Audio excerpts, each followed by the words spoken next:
আপনার নাম কি? আহমদ আলী। আহমদ আলী। এটা কোন গ্রাম? মদনাডাঙ্গা। মদনাডাঙ্গা। এটা হলো মেহেরপুর সদরের। মেহেরপুর সদর। এটা মেহেরপুর সদরে। তা আপনি কতটুকু তুলা করেছেন? আমি মোট জমি করেছি 2 বিঘা। 2 বিঘা। 2 বিঘা। 2 বিঘা তুলা করেছেন। এটা কিভাবে করেছেন? 25 কাঠা চারা দিয়ে করেছি আর 15 কাঠা বীজ লাগাইছি। বীজ লাগাইছেন। তাহলে এই চারা দিয়ে তুলে এটার বীজের এটার উপকারিতাটা কি, সুবিধাটা কি? চারা মিস হবে না, প্রত্যেকটা চারা হবে, এটাই দেখছি। একটা চারা মিস হবে না। মিস হয় না, বীজের পরিমাণও কম লাগে। অনেক মিস হয়ে যায়, বীজের পরিমাণও কম লাগে।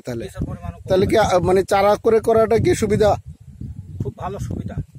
চারা করে ওই যে বীজ যদি আমাদের ওই যদি পড়ে থাকে তাহলে আর আমার লাভ হইল কি? তাহলে তো ফলন করতে হবে না।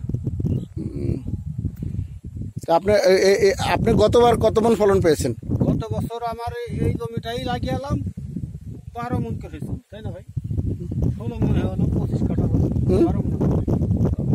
16 মন করে প্রতি বিঘা 16 মন। গত বছর হয়নি স্যার, গত বছর তুলা অনেক নষ্ট হয়ে গেছে। গত বছরের আগের বছর হয়েছিল আমার 18 মন করে। 18 মন করে। আপনি কত বছর যাবত তুলা করেন?